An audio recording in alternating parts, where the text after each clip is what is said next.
Tinuruan siya ng mabuting asal ng kanyang mga magulang, lalong-lalo na ng kanyang ama bago pa iyon pumanaw sa sakit sa puso.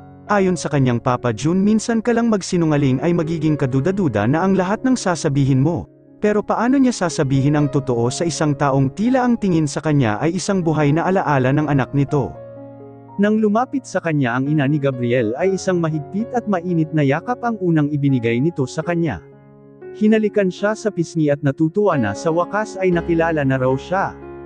Kinuwento nito kung paano siya nailigtas ng mga nakasaksi sa aksidente mula sa pagkakaipit sa isang upuan. Katabi raw niya si Gabriel na wala ng buhay. Sakto raw nang may layo siya sa bus ay bigla iyong sumabog. Iilan lamang daw silang nakaligtas sa aksidente. Doon na niya naintindihan kung paano siya napagkamalang si Serena, magkatabi kasi sila ni Gabriel sa upuan nang mangyari ang aksidente, at si Serena naman ay nakaupo sa kanyang upuan. Mapagkakamalan ngang siya ang asawa ni Gabriel dahil hawak din niya ang cellphone nito. Idagdag pa ang kawalan ng ideya ng mga ito sa tunay na hitsura ni Serena. Ayon sa ginang, uuwi sana si Gabriel matapos ang isang taon ng volunteer work upang ipakilala siya, pero sa halip na isang masayang family reunion ang mangyayari ay naging isang trahedya yon. Ramdam niya ang kalungkutan sa puso ng ginang. Pero hindi yun sapat upang ilihim niya ang katotohanan. Mas mahihirapan ito kung huli na niyang sasabihin ang totoo. Inayos niya ang upo at hinarap ang ginang. Alam ko nasasaktan po kayo sa mga pangyayari pero may kailangan po kayong malaman, ma'am. Anong ma'am? Tawagin mo na akong mama. Mama Anselma. Hinawakan nito ang kanyang kamay at bahagyang pinisil iyon. Nawalan man ako ng anak na lalaki, nagkaroon naman ako ng anak na babae.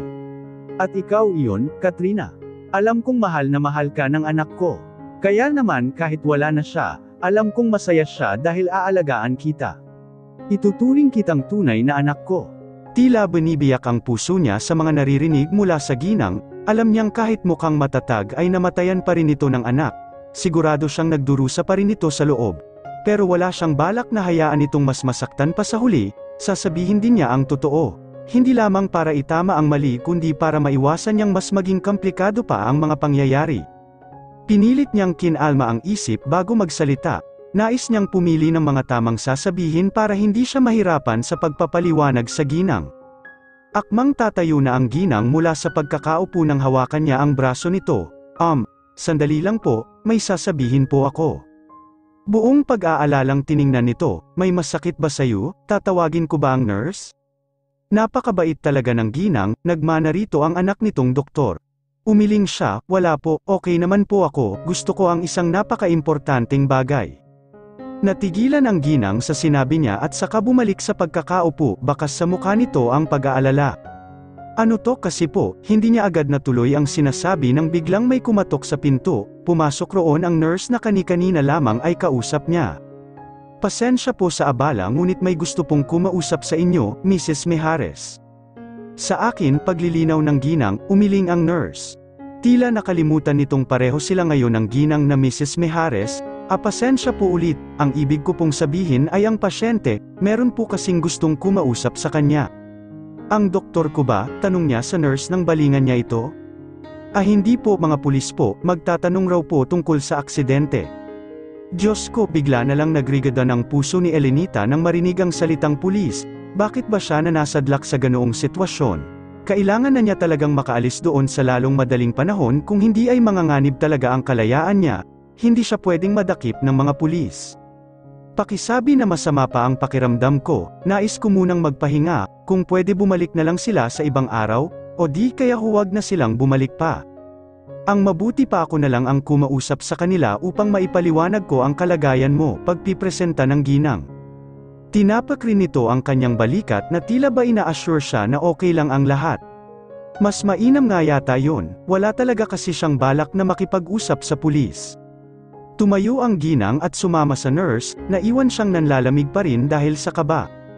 Hindi na siya pwedeng magtagal sa ospital na yon, maaaring mapaalis ni Mrs. Mijares ang mga pulis ngayon pero sigurado siyang babalik ang mga yun, at kapag ganoon nga ay dapat nasa malayo na siya.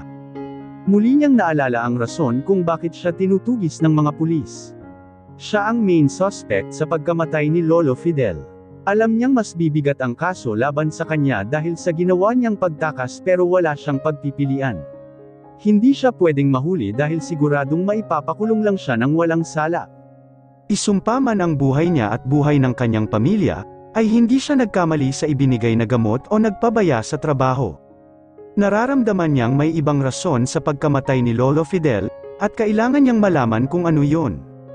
Pero hindi siya makakahanap ng ebidensya kung nasa loob siya ng kulungan, kaya kahit maging suspect on the run siya ay titiisin niya, huwag lang makulong ng walang sala. Nakikinita na rin niya ang katapusan ng kaso, mabubulok siya sa bilangguan dahil mayaman ang nagdemanda sa kanya. Paano na lang ang kanyang pamilya kapag nangyari yon? Paano na ang may sakit niyang nanay, ang nag-aaral niyang kapatid? At least dito sa labas ay pwede pa siyang makagawa ng paraan, kahit pa magbago ng hitsura ay gagawin niya para lang makahanap ng mapagtatrabahuhan, kailangan siya ng pamilya niya, at gagawin niya ang lahat kahit pa ang tumakas sa batas. Inikat niya ang mga mata sa loob ng silid. Hindi niya magagawa ang mga plano niya kung nasa loob pa rin siya ng ospital na yon, kailangan na niyang makaalis sa lalong madaling panahon. Laking tuwa ni Elenita nang makakita ng bagong damit sa loob ng paper bag na daladala ng ina ni Gabriel. Saktong-sakto sa kanya ang dilaw na blusa at puting saya na sa tingin niya ay mukhang mamahalin pa, ayon sa ginang ay iyon raw ang isusuot niyang damit kapag na-i-discharge na siya sa ospital. Para sa kanya ay ngayon na ang araw na yon, muli niyang sinipat ang damit, bigla tuloy pumasok sa isip niya na taliwas sa pagiging simple ni Gabriel nang makilala niya ito sa bus, ay isang anak mayaman pala ito, hindi rin kasi maipagkakaila sa hitsura ng ina na nitong taga Alta Ciudad. Sayang lamang dahil hindi na niya masasabi rito ang buong katotohanan, hindi niya kayang ilagay sa alanganin ang sarili. Nang maalis ang swero at makapagbihis ay sinilip ni Elenita ang labas ng kanyang silid. Umalis ang ina ni Gabriel upang mananghalian kaya nagkaroon siya ng pagkakataong tumakas, nang masiguradong walang tao sa pasilyo sa labas ng kanyang kwarto ay dahan-dahan siyang gumalaw, pilit niyang kinukubli ang muka upang di siya makilala ng mga nakakasalubong na staff ng ospital, pero bago pa man siya makalayo ay bigla niyang natano ang dalawang lalaking nakaasol na uniforme, napamura siya sa kaba. Bakit ba nandito ulit ang mga pulis na ito? Akala ba niya ay hindi pa muna babalik ang mga iyon upang tanungin siya? Bakit nasa ospital pa rin ang mga pulis na yon? Nagpalingali nga siya upang makakita ng pwedeng mapagtaguan, nang makita niya ang hagdanan ay agad siyang bumaba roon. Sa pagmamadali ay bigla na lamang siyang bumangga sa isang tila malambot na pader. Pero bago pa man siya matamba ay agad siyang sinalo ng isang pares ng malalakas na braso, tinulungan rin siyang tumayo ng mga iyon. Nang iangat niya ang mukha upang magpasalamat ay tila tumigil ang kanyang buong mundo.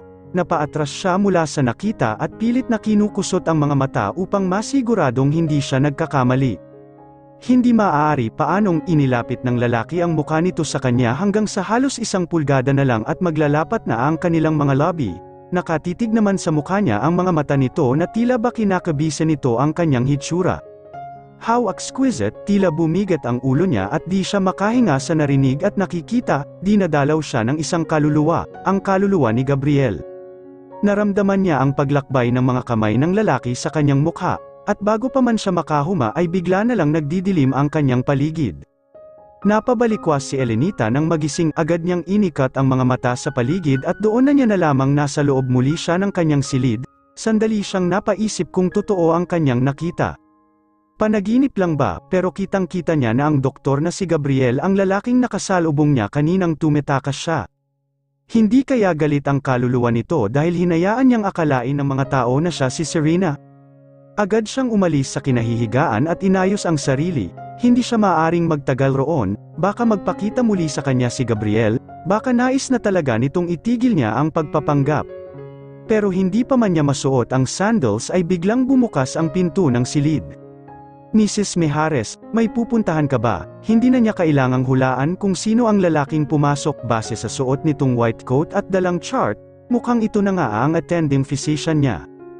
Umayos siya sa pagkakatayo at ngumiti sa doktor, medyo masakit na po kasi ang likod ko sa kakahiga kaya tumayo ako pagsisinungaling niya. I see, ako nga pala si Dr. Bernard Lagdameo, your attending physician, kaibigan ko ang asawa mo. Inilahad ng doktor ang kamay nito. I'm sorry for your loss, nalulungkot talaga ako sa nangyari. Sa totoo lang ay hindi niya nais na tanggapin yun, dahil para na rin kasing ninakaw niyang muli ang identity ni Serena, pero may choice ba siya? Sa huli ay tinanggap niya ang kamay ng lalaki, salamat sa pag-aalaga sa akin. Ngumiti ang sa tingin niya ay nasa mid-40s na doktor, matangkad ito at may hitsura rin. Narinig ko mula sa mga nurse na natagpuan ka raw nila sa may hagdanan na walang malay, at hindi mo na raw suot ang hospital gown mo. Napakagat-lobby siya. Mukhang gustong pag-usapan ng doktor ang muntikan niyang pagtakas. Yun. Naiinitin kasi ako sa suot kong hospital gown kaya ako nagpalit ng damit. At saka medyo bored na ako rito sa kwarto kaya lumabas ako para magpahangin. Kabilang ang pag-alis ng iyong IV fluid, hindi na siya makasagot kaya napayuko na lang siya. Narinig niya ang pagbuntong hininga ng doktor, "You are still under observation, Mrs. Mijares, kung maari ay dito ka muna sa silid mo, kung hindi ka natagpuan kanina sa hagdan ay baka kung napano ka na." Pero okay na ako, Doc, ang totoo ay gusto ko na ngang umuwi, wala naman akong matinding pinsala sa katawan di ba? Kaya pwede mo na akong i-discharge. Umiling ang doktor, "I won't take that risk, hinimatay ka nga kanina, baka maulit yun. Isa pa'y kakagising mo lang from a coma, kailangan mo pa talagang manatili rito para sa mga tests." Ramdam niya ang mahigpit na tanggi ng doktor sa hiling niya, kung siya man ang nasa katayuan nito ay hindi rin siya papayag na basta na lang makalabas ang tulad niyang pasyente, pero wala talaga siyang planong magtagal roon, mas malalagay siya sa alanganin kung ganoon, kailangan niyang manindigan. Karapatan kong tumanggi sa medical attention, walang kagatol-gatol na pahayag niya, nanlaki ang mata ng doktor. "Muli, pwede akong umalis kahit paayaw ninyo, Dok, karapatan ko yun bilang pasyente." Nakita niyang napailing ang doktor at tila hindi makapaniwala sa sinabi niya. Pero hindi siya susuko. Sasabihin niya ang lahat upang i-discharge lang siya nito. "Please, Doc, mas hindi ko ikabubuti ang manatili rito. Mas gugustuhin ko sa bahay na lang at doon magpagaling." Muling nagbuntong hininga ang doktor, sa tingin niya ay isang mabuting indikasyon iyon na natatalo na ito sa pag-uusap nila. "Okay, but you will still be under my watch, you will have regular check-ups until we are sure of your condition." Yes, sa wakas ay wala nang balakid sa kanyang pag-alis, hihintayin niya lang na makalabas ang doktor at agad na siyang maghahanda, hindi na rin niya hihintayin pang makabalik ang ina ni Gabriel, baka pilitin pa siyang patirahin sa bahay ng mga ito, wala siyang planong i-extend ang pagsisinungaling niya. Nang makaalis na ang doktor ay muli niyang inayos ang sarili.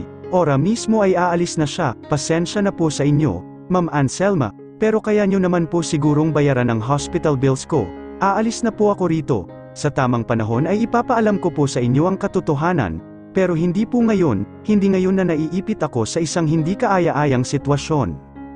Maingat na lumabas si Elenita mula sa kwarto at binaybay ang pasilyo, mabuti na lang at walang tao roon, walang staff ng ospital na haharang sa kanya, lalong-lalo't walang mga pulis na nais siyang kausapin.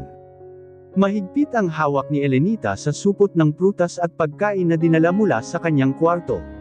Siguradong masasayang lamang ang mga iyon kapag iniwan niya. Wala pa naman siyang perang pambili ng pagkain. Alam niyang marami pa siyang paproblemahin tulad ng bahay na matitirhan at kung paano makakaiwas sa mga pulis. Pero ang pinakamahalaga ngayon ay ang makalayo siya roon. Ilang hakbang pa ay tuluyan na niyang natano ang main entrance ng ospital. Nakahinga siya ng maluwag. Sa wakas ay makakaalis na siya. Pero bago pa man siya tuluyang makalabas sa salamin na pintuan ng ospital, ay nakuha ang kanyang atensyon ng isang malaking screen ng TV sa lounge area roon. Kasalukuyang umeere ang isang news program, ngunit hindi lang iyon ang nakakuha ng kanyang atensyon, nasa screen din kasi ang isang napakapamilyar na mukha, isang mukhang kilala niya buong buhay niya, walang iba kundi siya. Pinaghahanap ngayon ang babaeng nagngangalang Elenita Capacia, isang nurse at suspect sa pagkamatay ng 70 years old nitong pasyente na si Fidelino Durano. Kung sino man ang may alam sa kinaroroonan ng babaeng ito ay tumawag agad sa pinakamalapit na police station, may nakal ang gantimpala para sa makakapagbigay ng impormasyon tungkol sa kinaroroonan ng suspect. Kulang na lamang ay liparin niya palabas ang ospital dahil sa sobrang kaba, tama nga ang hinala niya. Handa si Sir Cesar na gawin ang lahat matagpuan lang siya at mapakulong. "Okay ka lang miss?" tanong ng isang lalaki mula sa kanyang likuran.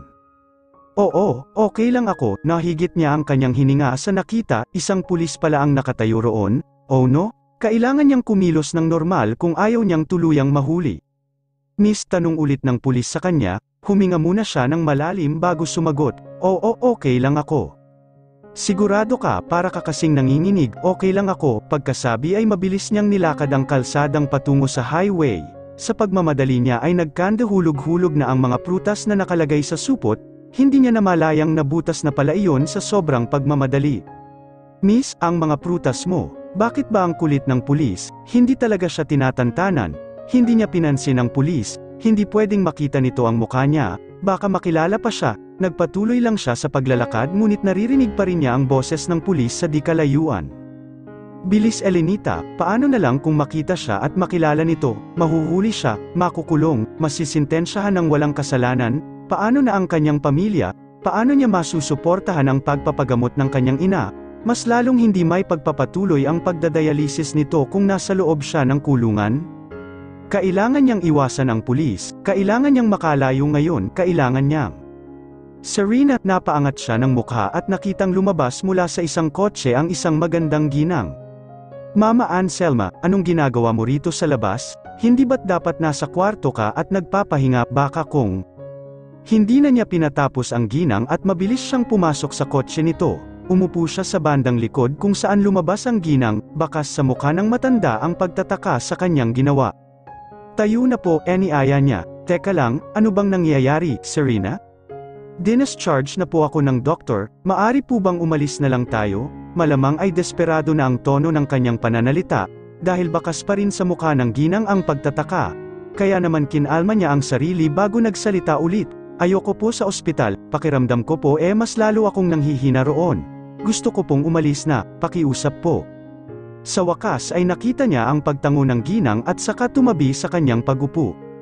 Naiintindihan kita, hiya ako nang bahala. Pagkasabi ay ang driver naman ito ang tinawag.